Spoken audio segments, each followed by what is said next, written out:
tonight we're going to be talking about something that I think is very important, any stage of life, any arena of life, every generation that's existed and will exist. This is such an important value that we're going to talk about that I think would solve so many of our issues as people. And I want to focus on this specific topic, and I'll tell you what it is in a moment.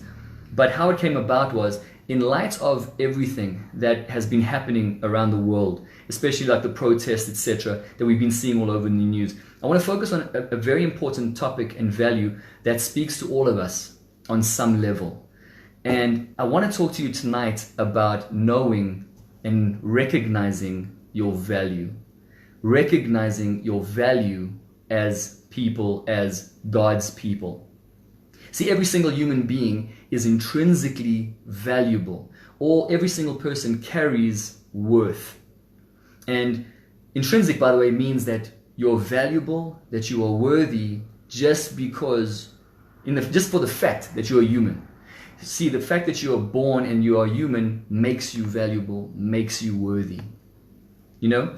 Let me throw a scripture in. Genesis 1:26, which we know about, says, let us, this is God speaking, he says, let us make mankind in our image, in our likeness, so they may rule over the fish of the air, the birds of the sea, etc., right? But the important part was when God created man, he said, let us make mankind, male and female, everyone, in our image. In other words, to be like us, to have the same kind of characteristics we have, to have the same morality we have. Let them be like us. So all of us, because of that, have intrinsic value, have intrinsic worth. Worth that's built into us already, simply because we are created in the image of God, because we're humans. There's no one more important, there's no one more valuable, there's no one worth more than any other human. We're all equal in the sight of God. Contributions is different because we can contribute differently, but we're all equally valuable, equally worthy in God's sight. So tonight I want to talk to you about recognizing that value, recognizing the value that God has put in you, recognizing that you are worthy. You as an individual are worthy, that your role in your community is valuable and worthy. Your contribution is valuable and worthy. And so I want to also talk to you about what knowing your worth does. What does that do for you personally, but also what does knowing your worth do for the people around you? And that's what we're going to speak about tonight. Knowing your value gives definition, a type of definition and focus to your life. It becomes the standard by which you by how you evaluate, what you can do in this life. What kind of contributions you can make in this life depends on the value that you see in yourself. Knowing your value also establishes the way you allow people to treat you, good or bad. Recognizing my value causes me to seek change in my life. It causes me to seek improvement. It causes me to pursue my dreams. See, because when I realize that I'm valuable, then what happens is I believe that I'm valuable and I'm worthy, that therefore I can get out of my comfort zone and pursue the things that I want and contribute in meaningful ways. Value always lifts you. When you know that you're valuable, when you know that you're worthy, you are lifted. And so many shackles that life tries to put on you and society puts on you, and even government and laws or whatever, all those things break off when you realize that you're actually incredibly valuable, incredibly worthy. Recognizing my value causes me to seek change and improvement and pursue my dreams. That's very, very important. When you recognize your value, when you recognize your worth, things change. You change. How you live changes. What you allow in your life changes. One of the most transformational things I've ever seen in my life dealing with people, whether it's mentoring, coaching, any kind of small group, large group, one-on-one basis, one of the most transformational things I've ever seen is when a person recognizes or discovers their worth. Let me explain what I mean by that. When I discover my value, there are certain things that I no longer allow myself to do because it hurts me. There's certain things that I no longer allow other people to do to me.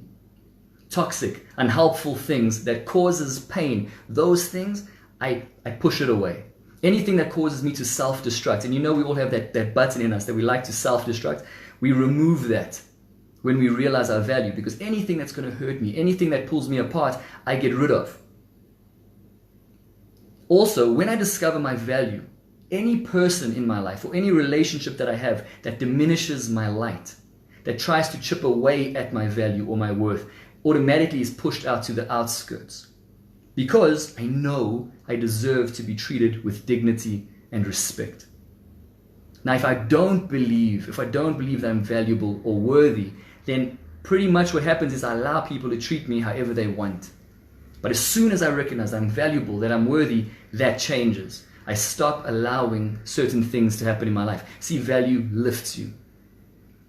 Knowing your worth raises the standard by which you allow other people to treat you. Knowing your worth raises the standard by which you allow other people to treat you. This doesn't mean, by the way, that we fight or hurt other people that don't see our value. It doesn't mean that. It just means that if someone doesn't value me or respect me as much as I respect myself on the same level, then we can't do life together.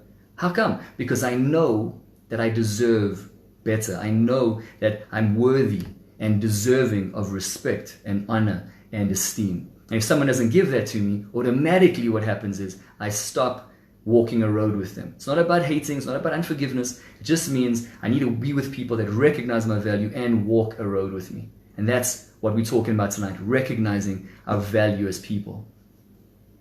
Do you know what I've realized? That in life, as individuals, communities, societies, we will tolerate so much pain. We tolerate so much unfairness, so much injustice in our lives for as long as we do not recognize our value and worth.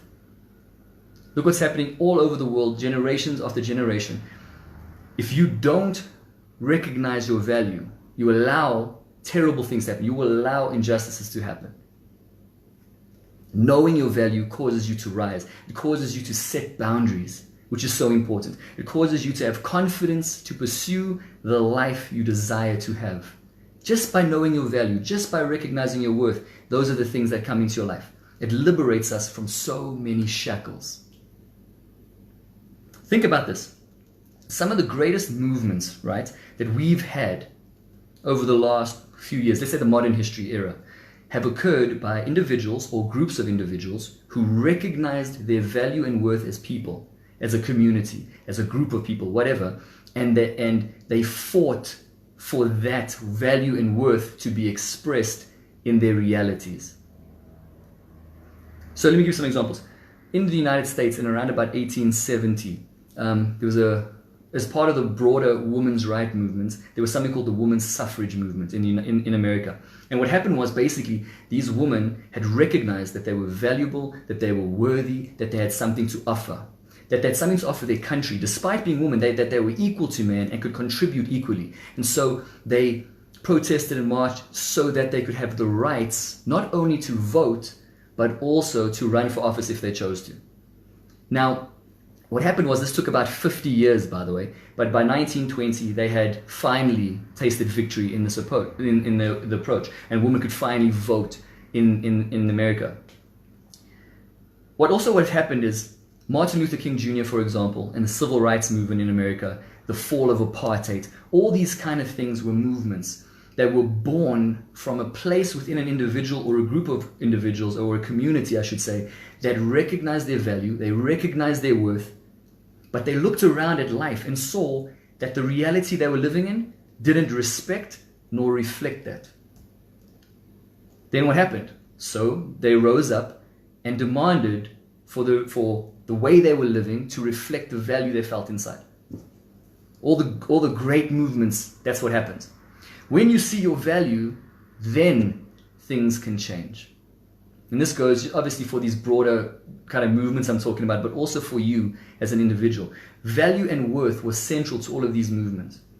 Think about it. If I didn't believe I was valuable or deserving, why would I fight for something? Why would I fight for change that I didn't believe I deserved? See, central to it was, I know that I am worthy. I know that I am valuable. Therefore, the circumstance isn't fitting for that. The circumstance is actually disrespecting me and undermining me. So therefore, I'm going to raise my voice until this thing aligns. That's what's been happening. All those examples I gave you, plus many others, that's what has been happening.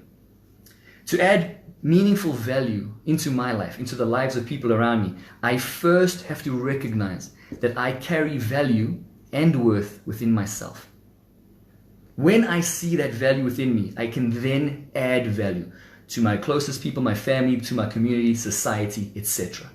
All my endeavors then can have value added. All oppressive regimes, I want you to think about this in obviously, let's talk about just modern history. All oppressive regimes targeted people's worth and value. The people that they were oppressing, they always targeted their worth and their value. So they would also use things like military power, economic systems, whatever. But what they would do in terms of propaganda is they would use it to belittle the value or worth of a people group that they were oppressing so they could justify their behavior. So I'm going to give you some examples.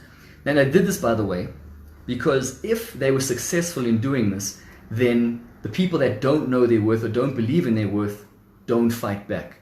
See, if I can get you to believe you're unworthy or undeserving, you won't fight back. I can do anything to you and you'll take it.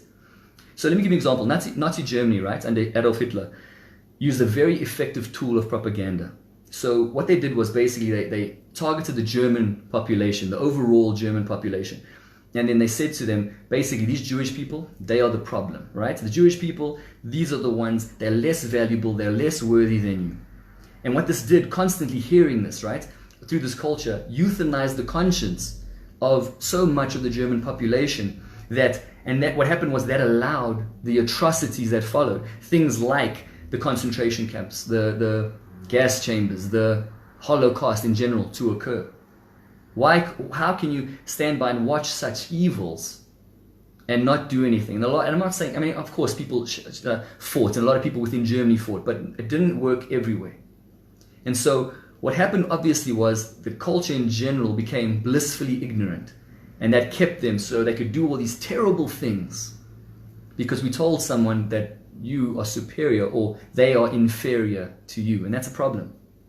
Any government, any regime, any movement, any kind of right that we have as people that dehumanizes a person, regardless of the stage of this person, is operating just as the Nazi German propaganda machine did. It's about, I'm trying to dehumanize you.